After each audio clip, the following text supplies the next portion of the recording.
The greatest teacher is called doing, Kevin Kelly. And my friends, as I start the show, I've got a storm that is brewing up outside. You may hear thunder and rain beating on the window, but let's jump into these charts. We see that stocks and Bitcoin are down, gold and bonds are up. Not a whole lot going on in the market, but things are moving around a little bit.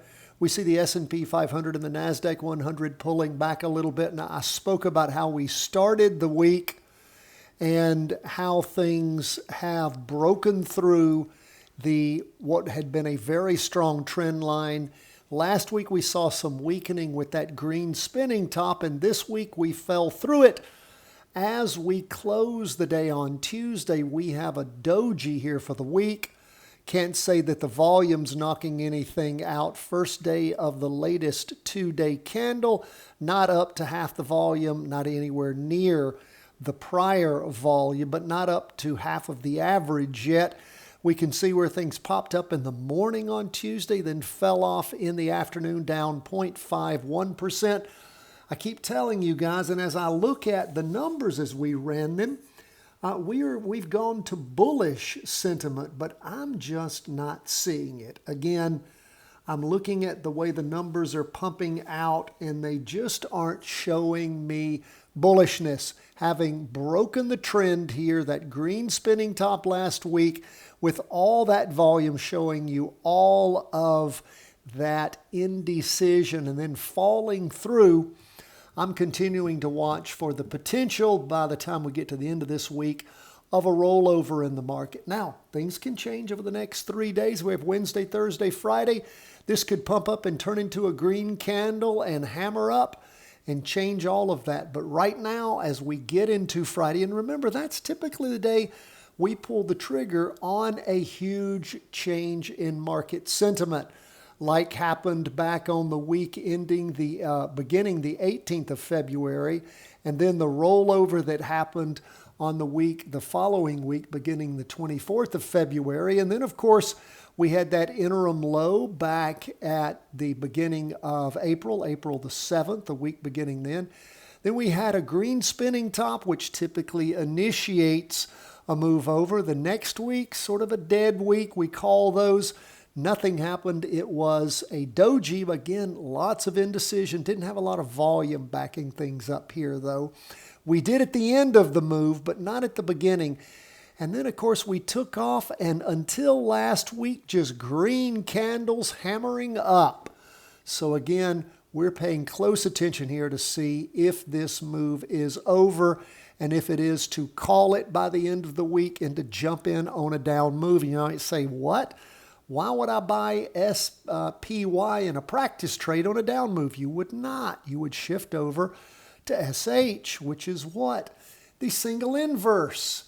And again, I shared with you our training, Inverse Funds, How to Make Money When Markets Crash. Check that out. Just look that up in YouTube. You will find it. I'll put it again at the end of today's video also for those of you who haven't seen it. But again, we could possibly do that as a practice trade. Again, you can also buy puts on SPY. So again, practice, learn these things, see what you like. You could just always pull out and wait for the market to bottom and then correct and jump back in. You don't have to write it down if you can read a chart. Not saying that's happening yet, but I'm damn sure looking at it. Now, NASDAQ 100 is down a little bit more, 0.68%. Like the S&P, we can see where it ranged up in the morning, then fell off in the afternoon, had average volume in the morning. No volume to really write home about on the 2-day. For the first day of this latest 2-day candle, it's sitting right there on the weekly trend line. And of course, we are below the weekly trend line on the weekly chart. And again, we see volume. Remember, the red volume means that we opened lower than the prior close, which is what we did starting this week off. So again, we're watching both of our stock indices. That would be the S&P 500 and this one. The NASDAQ 100 is represented by QQQ. That's where we are on stocks. Let's look at bonds. I told you when I saw the telltale sign of interim low, a green spinning top, and then things taking off. And yes, continues to go up. Now, where am I on my running the numbers? We are bullish on 20-year U.S. government bonds. Again, things ranged around while stuff was changing over, and now it's come to see things the way that I've seen it since that first started happening. For those of you who heard me telling you, I'm seeing the telltale signs of interim low, a green spinning top rotation over, and of course, it has been going in that direction. I don't have to have the numbers tell me what I know by practice for years, and it typically works. That is where we are on 20-year U.S. government bonds. You can see lots of energy in the morning, not as much in the afternoon. We had a lot more ranging up in the morning. Volume's nothing to write home about, but we can see we are reaching a higher high on the 2-day and a nice green up candle for the week. Let's take a look at gold. Still don't really know what gold is doing. I tried to redraw this trend line yesterday. It's about flat. I don't call that a trend line when it's horizontal. But as we look at things, we can see that gold is up for the day 0.08%. And we can see where things ranged up more in the afternoon, not any average volume, and then blowing off some of that energy. Ranged up in the morning, then blowing it off in the afternoon. And again, second green candle forming has pushed through the weekly trend line on that 2-day chart. So we'll keep an eye on gold. What does our 5-day plus trading analysis and execution plan show us? It shows us bullishness in gold, I believe. Yes, it showed us bullishness yesterday. It's remained the same.